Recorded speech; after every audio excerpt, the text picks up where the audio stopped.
what is important, it is should be done carefully, gradually. There should not be, once you assess that the oral GI is tract is available, feasible, then we start with small doses of enteral or oral feed. Once the intake significantly improves, you can always go from total parenteral nutrition to supplemental parenteral nutrition and slowly withdraw and initiate once the enteral or oral nutrition requirements are met up to say 70-75% per day. So I'm not reading all this in detail because of the time constraints. Continue monitoring, discontinue PN, be very careful while discontinuing. Once the patient has is started receiving almost 75% of the estimated energy requirements, you can discontinue supplemental PN as well. Key takeaway points, assess the patient for route of feeding. PN is last resort, but life-saving nutrition therapy, we must know, we must practice. Start slow and step up gradually is very, very important. It requires careful formulation and delivery. It is associated with significant complications. Close monitoring is essential. A gradual transition is key to weaning. Multidisciplinary team approaches needed. References, and thank you. Thank you, Roma. That was indeed an in-depth presentation. Inviting Dr. Himal. Yeah. Thank you, ma'am. I think no lot of introduction, Dr. Nandita, Chitra, can I you think. please? Can you hear me? I think I'll directly go on to the slides. Yeah. Please. You can go on to the slides. No, I'll just read out your... we have Dr. Himaldev GJ, who is Head of Department Critical Care, Apollo Sheshadripuram, Bangalore. He is the Secretary of Nephro Critical Care, ISCCM, and Treasurer of ISCCM Bangalore, and also the Executive Committee member of ISPEN Bangalore. He is passionate about ECMO and established ECMO program at Apollo Bangalore. He has gained experience by working at Royal Adelaide Hospital, Australia. He is a gold medalist in MD from Mahi University. Thanks for your patience. Dr. Himal, please go ahead. Thank you, madam. Thank you for that kind introduction. So happy to see still 124 attendees are still there.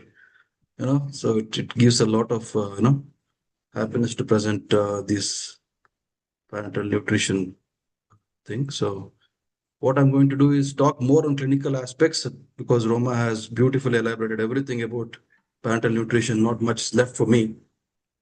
So let's talk about the parental nutrition and what happens in ICU when we initiate parental nutrition. This has been dealt extensively. Parenteral nutrition is you give something through parental route, that is intravenous route. You can give completely, that is called total parental nutrition. There is 100% that's going only through the intravenous route. Or you can also do supplemental parental nutrition. That is, you give a little bit through the enteral route. When you're not able to achieve that kind of adequacy, then you supplement it with IV route, that is parental nutrition. So these are the different terminologies for parental nutrition. There's another terminology called as parental nutrition. So do not worry about parental nutrition because we have been exposed to parental nutrition from long time, from the beginning of a birth, where you got the nutrition from placenta by umbilical veins. So if you look at the case studies, I'll go through some case studies so that you'll understand better how we can initiate parental nutrition. So we heard about parental nutrition. And if you look at in many ICU scenarios, there is a lot of hesitancy to start parental nutrition. So a lot of questions, when do I start the parental nutrition? Do I start on the first day? Do I start on the third day? Or do I start on the seventh day? So if you look at these cases, you will understand it better. So this is a case of a 61-year-old female who had pneumonia and sepsis, and they came with septic shock. She was admitted to our ICU and she was put on ventilator and she was in shock. So she was requiring high vasopressor support. That means she is in septic shock. And as per the protocol, we generally start our enteral nutrition on the first day itself. But unfortunately, by day 2 and day 3 also, we were not able to meet the goals. Only 30% of the nutrition has been achieved by enteral nutrition. Should I initiate parental nutrition for this patient? Just think about it. We do not. Because if you look at the guidelines, the patient is in acute critical illness. He is in shock and the patient is also having on mechanical ventilator. And the first week of ICU stay, there is no clear benefit of adding parental nutrition to this patient. So what we did, we didn't add a parental nutrition. So day 5 also, vasopressor support was discontinued. Patient was generally getting better. And by day 7, we tried to optimize enteral nutrition, but by day 7 also only we were able to achieve 30%, which should have been 80% of the adequacy. That is because of the ileus. We can see it in the picture here. They develop paralytic ileus because of profound shock. So by day 7 also I have not achieved. Will I start or should I start parenteral nutrition for this patient here? I'm sure after the extensive lecture from the last topic, people will agree. It is day 7. Post day 7, patient is no longer in the acute phase of critical illness. So day 7, I'm not able to achieve my nutritional adequacy by enteral nutrition. I will start my parenteral nutrition. This is one subset of patient where the patient has come with septic shock and the patient is not severely malnourished when they came into us. Maybe they were low to moderate kind of malnutrition risk. Okay, so this is the famous trial which actually guided us towards use of parenteral nutrition in our ICU patients, called as early parenteral nutrition in critical ill patient, also called as IPANIC trial, where they supplemented early SP and early parenteral nutrition for one set of patients and late parenteral nutrition for one set of patients. So patient who started late had lesser infections, less and more, lesser hospital stay, and the cost was also lesser. So that's what guided us. That first 7 days, do not jump and give parenteral nutrition for these patients. You try to optimize the enteral nutrition, and by the day of 7, you are not able to achieve it. Then only you consider parenteral nutrition for these patients. And this is how we always try to achieve our nutritional, adequacy. You don't jump and give 100% on the first day. You try 25%, and by 4th day, you try to achieve by target by 100%. And in spite of day 4, day 5, day 6, you're not able to achieve this nutrition adequacy. In these patients, we can start your supplemental parenteral nutrition along with your enteral nutrition to achieve the adequacy. And say always the enteral nutrition is the key. Do not forget, and whichever these set of patients like prone ventilation patients, there is always a hesitancy to start enteral nutrition. Patients on ECMO also there is a lot of hesitancy, but the guidelines clearly says you can start enteral nutrition in ECMO in case of prone ventilation, severe pancreatitis, open abdomen. All these patients you can start enteral nutrition. But when can you start? When you cannot start enteral nutrition, when you think of parenteral nutrition, are these 4 criteria. Just remember this: when the patient is severe hemodynamic instability, patient comes to you, severe shock, BP is very low, is on multiple vasopressor support, you can't start enteral nutrition, because if you give enteral nutrition there, intestine will go into mesenteric ischemia. You are causing more damage there. Later, when the patient becomes better, when the BP is coming down, then we can consider, but not at the initial moment. When there is an overt bowel ischemia or a bowel perforation or a bowel obstruction, or there is an abdominal compartment syndrome, the abdomen is full tight and the intestine is undergoing ischemia, you can't start enteral nutrition there. And whenever there is an active upper GI bleeding. So these sort of patients, you can't start enteral nutrition. So that's when you consider parenteral nutrition in them. And how do I decide? So you do the CLIN criteria or the nutritional assessment, whatever has been discussed previously by Roma. So patient fits into severely malnourished criteria, then you can initiate parenteral nutrition on the early at the admission itself. But if the patient is in the low to moderate malnourishment, you can wait for a longer time, up to 7 days. Try to optimize enterally and do not jump on parenteral nutrition immediately. This is the ultimate, what you call the guideline derived and the study derived recommendations. And this is what we follow in our ICU also. Then now you're clear that when do I start the parenteral nutrition? A severely malnourished patient, I will start them immediately. Enteral nutrition is contraindicated. I'll start on the first day. But if it is low to moderate risk, I will definitely wait for some more days and then try to optimize whether upper GI bleed will reduce or intestinal obstruction is treated properly. I can reinitiate the enteral nutrition. There I won't start the parenteral nutrition on the first day. I will wait for 5 to 7 days and then start the parenteral nutrition. So can something can be done better? Don't wait till 7 days. There are subset of patient populations where we can start something earlier.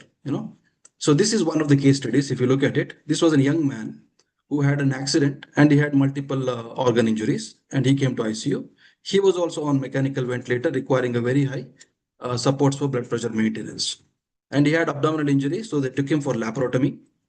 And by day 2, day 4, he was stabilized a bit. But day 4 also, we tried enteral nutrition, but enteral nutrition adequacy was not good. Only 30% we could achieve in him. And a lot of enteric feeding intolerance happened. Can I start parenteral nutrition for this man? The guideline said you have to wait for 7 days, isn't it? But the guidelines also says, you look at the ISPEN guideline here, you don't have to jump classical 7 days for all the patients. Examine case by case basis. Probably this boy, if he fits into a low or moderate nutritional risk, if he's severely malnourished, definitely I will not wait. I'll start the parenteral nutrition. But if he doesn't fit into that criteria, but still he has other factors, he is young, he has got multiple wound which requires healing, and there's going to be an anticipated ileus. The intestine will not move for quite some time. There is a lot of distension there. I will not be able to achieve my enteral nutrition for another 7 days. There, definitely you can start along with enteral nutrition, something called as supplemental parenteral nutrition. Okay. So to achieve that adequacy, do not overfeed them, but make sure that you supplement the parenteral nutrition to whatever you're not able to achieve through the enteral nutrition. So this is one idea where you have to or criteria where you have to consider an early parenteral nutrition for these patients. So why surgeons are very afraid? The dietitian goes and approach. Similarly, in this case, I will start SPN. They say, no, I'm worried about risk of infection because central line induced infection can be disastrous and patient can die because of infection. But if you look at the data, all the studies says that the risk of infection is very less if you have a good central line care. If you select the appropriate site and the selection of the patients, you have good glycemic control, avoid overfeeding and aseptic precautions. If you look at the nursing care nowadays, or the way the doctors put the central line and how the protocol has been done, the chance of central line induced infection because of TPN is very minimal. So do not worry. You need to convince the surgeons and the intensivists saying that I am not able to achieve the enteral nutrition in first few more days. I'm not going to achieve that nutrition. You require that nutrition for the wound healing, for the patient to get better, get out of the ventilator, get out of the bed, and get out of the ICU. I can start the parenteral nutrition. I use the supplemental parenteral nutrition.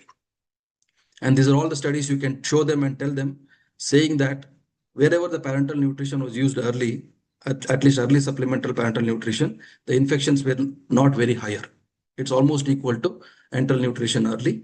So parenteral nutrition should not cause a great deal of infection. Again, this is one of the studies where they used early and late supplemental parenteral nutrition. So first group, they started a supplemental parenteral nutrition on the day 3 itself. And the late one, as usual, they started on day 8. But you look at it, in early supplemental parenteral nutrition was actually reduced infections because the immunity got better. What we thought the parenteral nutrition causing infection was the other way here. So these are the studies which can tell us that do not worry about infection because of parenteral nutrition. We can use supplemental parenteral nutrition to supplement the enteral nutrition. So how will I use it? So a patient post-abdominal surgery with poor enteral intake, I will now consider, along with the dietitian and the surgeon's inputs, early implementation of supplemental parenteral nutrition, and it can reduce the risk of nosocomial infection. When you reduce the risk of infection, the reduced number of stay, reduced cost, everything gets better for the patient. So that's how we have to decide. These are the same guidelines. And another thing is the surgeon also argues cost. So I put him on a parenteral nutrition, my cost is going to increase. Remind you, 1 day of ICU stay is also a humongous cost for the patient. If you can cut down the ICU stay by improving his nutrition status and also reduce the infection, it is going to save much higher costs than what the TPN would have costed the patient. So do not worry about that. And again, this is another trial. It's called top-up trial where they used supplemental parenteral nutrition along with enteral nutrition. Here, the infection risk was not very high. As a result of this, the patient got out faster and the cost of the overall hospital stay was reduced. And these are different studies, top-up study, EAT ICU study, and the Ridley studies. They all suggested that if you use supplemental parenteral nutrition, the adequacy is better and the chance of infection is not very high. And even one of the studies, you can see the star mark there, the duration of mechanical ventilation also came down when they use supplemental parenteral nutrition. So overall, supplemental parenteral nutrition is beneficial in certain subset of patients. Do not worry about infections.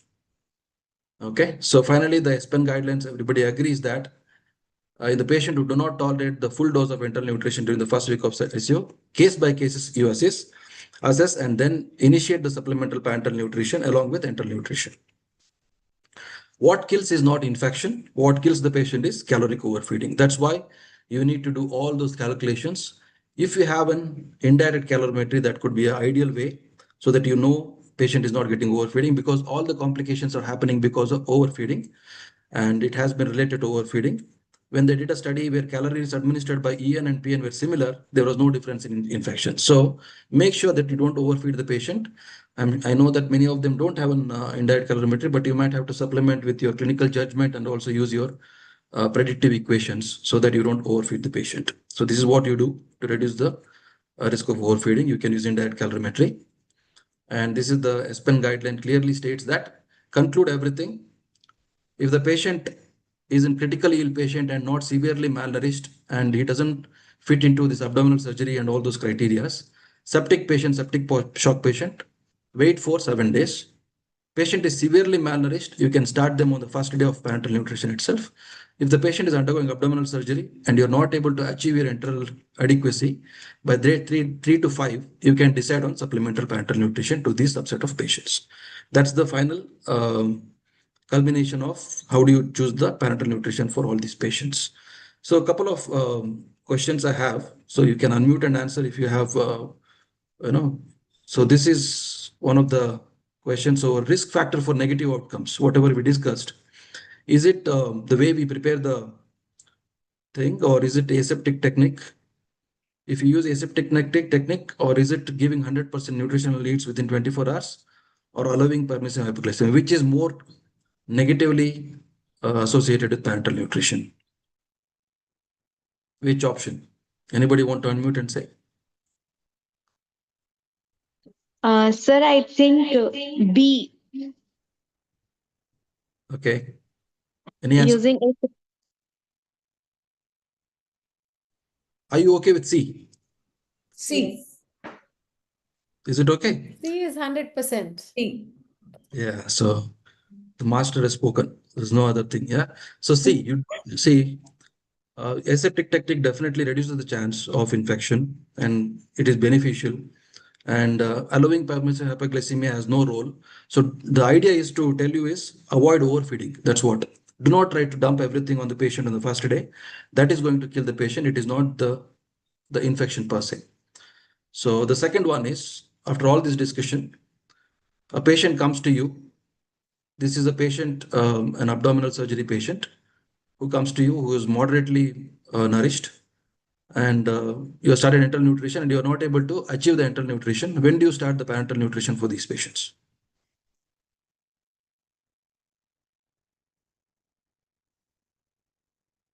You have to make it very easy. Do you start on the first day? You don't, sir, because he's B. option C. Yeah, you are right. So option A is not, because he's moderately nourished. If he's severely malnourished, I will go within 24 hours. But this patient is sepsis and critically ill, and no other risk factors like abdominal surgery, then I'll wait for 7 days. But this patient is abdominal surgery, moderately nourished, and but you're not able to achieve the enteral nutrition adequacy by day 4, then I will definitely start the parenteral nutrition for this patient along with enteral nutrition. I don't stop the enteral nutrition. Along with the enteral nutrition, I'll start the supplemental parenteral nutrition for this patient. This has been discussed. I will not go into detail, but remind you, it's not only TPN which is providing you parenteral nutrition. The IV fluids, what we give, the dextrose, which can give you a lot of calories. A lot of patients on ventilator or on this medicine called as propofol, which is also a hypercaloric one, which has 1 kilocalories per ml. This can also add calories. And a lot of people use albumin. So one more thing is, do not use albumin as a nutritional supplement. It is only used for certain ICU patients for shock or any liver disease patient. It should never be used as a nutritional improvement marker. But when it is used, it is definitely going to add you calories. So all these calories, along with your enteral nutrition, along with your supplementary parenteral nutrition, is going to cause caloric overfeeding. So be aware of that and calculate your calories based on all these considerations. Infection, very less chances, because the way we take care, there has to be a protocolized approach. How do you prepare the TPN is very, very important. Do not break the sterility of the bag. And also, where do you, how do you connect the patient, how the nurses do the connections. Use the central line. When you use the central line, the central lines have 3 lumens. So use 1 lumen dedicated to the TPN. Do not use that to give drugs or medicines or fluids. And make sure you change the TPN bag every 24 hours. And instruct the nurses clear-cut guidelines about the TPN maintenance. So that can prevent the infection and you will not face any challenges. So enteral nutrition also is not without problems. This can all happen with enteral nutrition. So everything has complications. So you need to use the clinical judgment and balance your TPN and enteral. This is, if you don't understand, this is the rail tube which is going into the lung instead of the stomach, and there's a rail tube going into the brain. So that's the misplacement of nasogastric tube, which can lead to disastrous complication if you feed them without confirming it. So everything has a complication.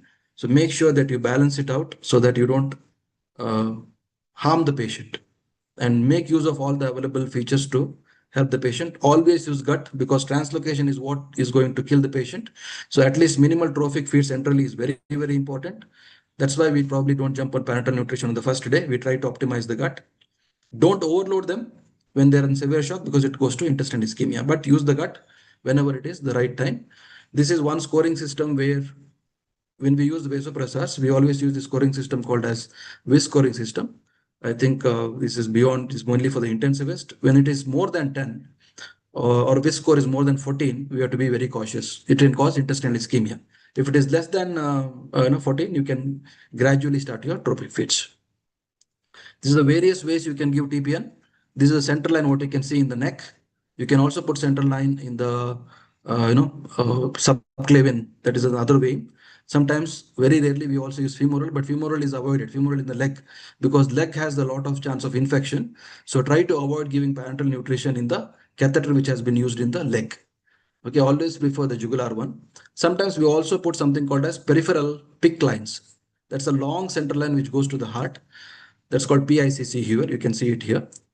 That can also be used for a long-term parenteral nutrition, when especially when they're sent home on nutrition, it can be used because it can be kept for a longer time.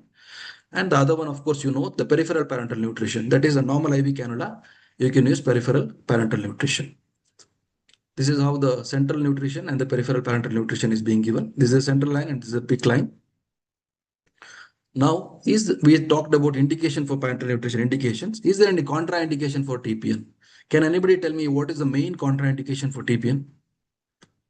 ISPEN is going to give you a prize if you give a good answer.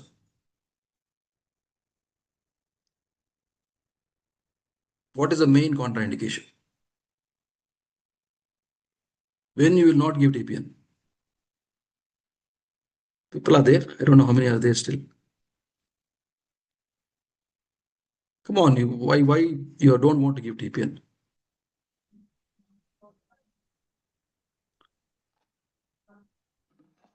Still,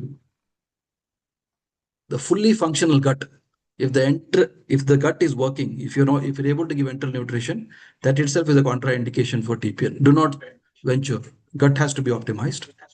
So enteral nutrition is possible. Do not go to TPN. Patient is in severe sepsis and there is a bacteremia or fungemia, that is fungal infection in the blood. Generally, we tend to avoid TPN because it can flare up and cause more infection there. End stage terminally ill patient, where you're doing a comfort care there are certain set of patients we don't generally offer very aggressive nutritional therapy there. And whenever there is a vascular access issues, we can't give any any parenteral nutrition. There are the contraindications. Always remember, make sure you don't do your albumin, pre-albumin, CRP, procalcitonin for these patients. Make sure you do electrolytes for these patients before you start the parenteral nutrition, because that is what is going to determine your treatment, because there is a dangerous complication called as refeeding syndrome. These patients are not fed for a prolonged time. Suddenly, when you start your feeding there is a shift of electrolytes, especially potassium and phosphate. When suddenly it becomes low, they can go into dangerous heartbeat variations called as arrhythmias, and they can have a cardiac arrest. That's the problem with refeeding syndrome.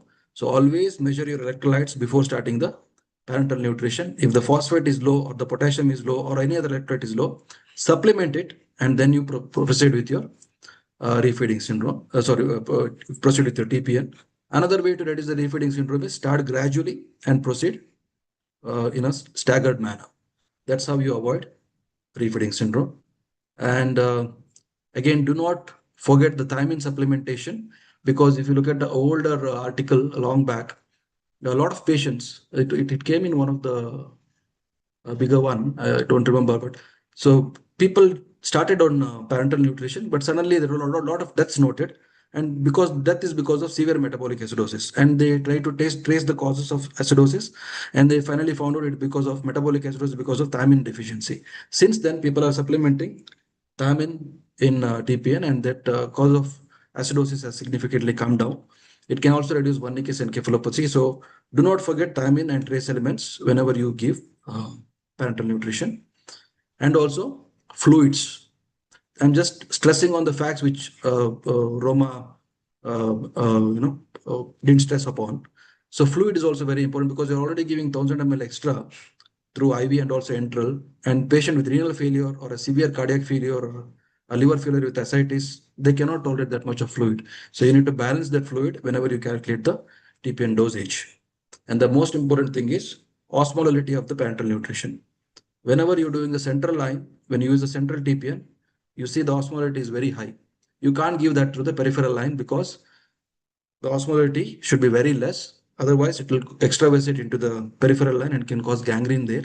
That can be very painful, and it can be a very detrimental thing for the patient. So osmolality of the thing, when you consider this, is very, very important. So finally, concluding it, make sure you prepare your TPN bags well, make sure you store it well, and decide on whether you want to do a triple chamber, double chamber bag. It depends upon what you use.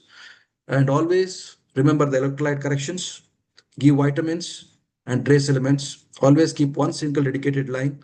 Do not try to use it. Develop a nurse-driven protocol, which is important. And every 24 hours, you need to change the bag so that it doesn't get infected. And whenever you use a plain amino acids, do not give it alone because it will be wasted as calories. Always you have to supplement amino acids with dextrose so that you get the benefit of proteins. Some of the common complications, I think this has been told extensively, but this we see in ICU. You start TPN, sugar goes up, and you can see hypertriglyceridemia, lipid goes up there. Refeeding syndrome is quite common. CRBSI not very common, but it can happen, and hepatobiliary complication. You can see the LFTs rising. That's why we always, whenever you start TPN, there is an order that you repeat an LFT after 48 hours to see if there is any hepatobiliary complication there. So we monitor LFTs, we monitor electrolytes whenever the patient is on TPN. And this is not required. Yeah. Always remember hyperglycemia. Do not try to control the sugars very aggressively because the tight control of sugars in ICU has gone. We target the sugar between 140 to 180. Avoid wide fluctuation. Do not drop the blood sugar from 300 to 50. It has to be somewhere slower down. So wide fluctuations of sugars should be avoided. Try to keep it between 140 to 180. Hypertriglyceridemia is one of the commonest complications, and try to avoid it by reducing your lipid intake. The maximum can be 1 gram per kg per day, but you can use your fish oil and MCT. That what was discussed extensively. The small lipid, we have soybean, fish oil, MCT, olive oil, all those things can reduce the chance of hypertriglyceridemia and also chance of cholestasis. It can reduce liver dysfunction. Refeeding syndrome has been extensively discussed. Remember phosphate, potassium, and magnesium. It has to be corrected and monitored every day. CRBSI, we have the CRBSI bundle every day in the ICU. The nurses are aware of it and they follow it so that they don't cause any infection to the patient. These are some of the studies, recent ones, which suggested that parenteral nutrition in pancreatitis, no role. Always pancreatitis, you try to start with enteral nutrition. That is the best way. You need to move the gut. Omega-3 lipids may not have a greater role. You have to judge based on the case by case basis. Some role in ARDS. But this is what I wanted to tell you. Glutamine. There is a famous trial called Redox trial. You can go back and read.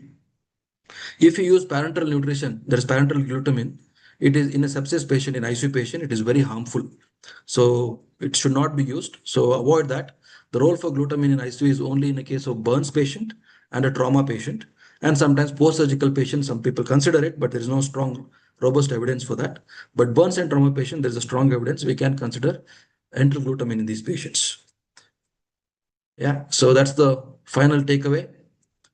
Delay parenteral nutrition. I've mentioned 3 to 7 because there is a role for supplemental parenteral nutrition between so for a certain subset of patients by 3 to 5. 7 days for critically ill ICU patients who doesn't have any other risk factors. We can wait for 7 days. Avoid refeeding. Monitor rigorously all these things like sugars, volume overload, central line infection and liver dysfunction, electrolytes. Correct micronutrients proactively and develop protocols. This is how do you prepare the bag? How do you take care of the central line? And how do you monitor the refeeding syndrome, electrolytes and volume? That's very, very important. And probably if you maintain your parental nutrition very well, there are a lot of home parental nutrition being happening. So you can send the patient home very happy. So that's the ICU way of doing the parental nutrition. Any questions? I'm happy to take. Thank you so much for the opportunity, Esther Madam, Radha Madam, and all the panelists here. Thank you very much. Thank you, Dr. Himal. You explained a complex topic in a very simple language. In the chat box, I just see one question. What are the economic implications of PN care, and how can dietitians optimize resource utilization? Would anybody like to take this? Any of the panelists? Shall I? Please. So, what are the economic implications of PN care? Yes, we do agree that it is expensive, it is extensive, but a proper, effective, utilization, a team coming together can, kind of reduce the burden in a way that if the hospital length of stay is reduced, it can, indirectly affect the cost of the total, implications on the PN care. So it can be done by having a multidisciplinary team, of course, by making protocols and ensuring that proper nutrition is delivered through PN, and monitoring is done. That's what I feel. So overall, reduce the length of stay, chance of infection, so that the outcomes are better. Thank you, Roma. And there's one Himal, more. you want to say something about it? Yeah, completely agreed. So I think I've showed the studies also. 1 day of ICU cost and even 1 dose of antibiotic is almost equal to your the entire day of TPN. So it is not going to have a huge cost implication. It in fact will help the patient get him out of the ICU faster. So definitely that's the way to explain to the surgeons or the patient's family also. So yeah. It's a myth to say that nutrition is expensive. Yeah. I think that is something that we as a community should break this myth. And you'll have to remember that nowadays, the number of insurances that are going on is very, very high. PN gets insured, or you get it back once you use it. So it's a part of the insurance schedule. So I don't think you're putting from your pocket, except for those who are actually out of pocket expenses. So this is another point that you'll probably have to consider. And nutrition is always saving lives, not expensive. Yeah. Sorry, Chitra. Yes. Very true, very true. How do you address the psychological and emotional aspects of PN therapy in patients? Anybody? Roma, Dr. Himal, Radha, Esther? Anybody? Also to address the emotional aspect of the doctors, surgeons involved. So they are emotionally invested, So that can be done by multidisciplinary meetings. But if you want to about the patients, sometimes what happens is when the patient is on parenteral nutrition, the hunger component comes down significantly. So that's also one emotional thing that he's not being taken orally. That can also emotionally curb him. So it requires a proper counseling from specialists like you who can talk to them every day and say that enterally we are not able to optimize it, and this is what is required for your recovery. And eventually we'll get back to enteral once we cut down. And one point I think rightly pointed out is transition is very, very important. The way we transition here also we see TPN being cut down immediately, and I'm starting enteral, I'll cut down TPN and stop it because it is expensive. So that should not be done. The transition has to be done slowly. Once you're able to achieve your enteral nutrition by 50%, then probably cut down on the parental nutrition slowly and take it out. Very true. I just want to add on to what Dr. Himal said. So at this recent ISPEN meeting, there was this exclusive sessions on home PN, and there is a quality of life questionnaire that is specific for home PN. And I think that kind of, so as nutrition practitioners and also as doctors, what we do is, if the patient is on home PN and say total parenteral nutrition, the only thing we think about is survival. We'll be like, okay, the patient is living and that is enough. And we really don't look at how the patient is coping on home parenteral nutrition and home total parenteral nutrition. So it kind of helps. I think that point that Jayanti ma'am has raised is very valid. we just don't look at nutrition prescriptions. We should look at the whole well-being of the patient, and let our practice be more patient-centric. That is one point that I think we should look at. This applies for long-term PN, Yes. not for those who are Yes, for yes. 3 days, 5 I'm days. specific, specifically for patients who are exclusively on PN and long term. I mean, their survival is based on PN. But we don't look at these small factors. Even the thing that Dr. Himal said, we don't look at hunger. I mean, one of my first experiences with a home PN or a long-term PN was she was not passing bowel movements daily. And that was impacting her mentally so much, because, all of us think that bowel movement has to happen once a day. And when the patient is on total parenteral nutrition, bowel movement won't happen once a day. And for her to cope with that, she took such a long time to understand that, okay, I'm not going to pass motion every day. So these are small things that we often miss when the patient is on total parenteral nutrition, having intestinal failure. We look at all of these other things, like trace elements and sugar monitoring, but these little things that actually make so much of a difference to the patient. Even sleep, like if the patient is on nocturnal parenteral nutrition, how is the sleep pattern for this patients? So I think as a multidisciplinary approach, all of us getting together kind of makes a huge difference. Very true. Very true. I think there was just one or two questions. Shall we announce the winners? Do you want to say the statistics, Esther, about the pre-quiz winners? How many came in and how many? Yes. It was good response. So one thing that became very clear to all of the panelists is that we need more sessions on PN. So we had, I think, Roma, correct me if I'm wrong. Roma, can you come on? She's there. Yes, ma'am, I'm here. Yeah. I think we got 139 responses, out of which only 18 were all correct. Okay, so either I was a fantastic examiner and created very difficult questions, which I'm not, or I think we need to kind of sharpen our skills in PN. So 139 responses, but only 18 were all correct. So that is less than, 5%, I think, or 10%, yeah. We should do a 5%, post quiz now, so you'll know whether yeah. this was the So, initial or not. yes. And I think it kind of set the context. I'm not sure whether Roma and you saw the questions, but you guys covered all the points in your PPTs. So it was really nice that, the All quiz, the questions have. yeah, the quiz questions got answered in your PPTs. So thank you so much for that. But yes, Chitra ma'am, it's over to you to announce the results. Vandita, can you share the winners list?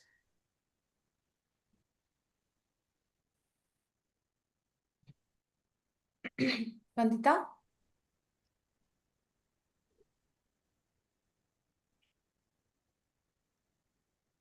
It's visible, ma'am?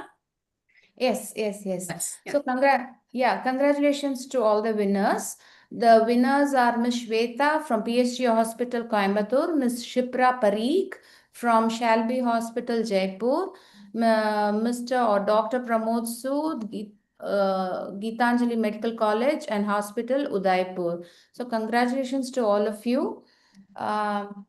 Keep attending all the pre-webinar quizzes.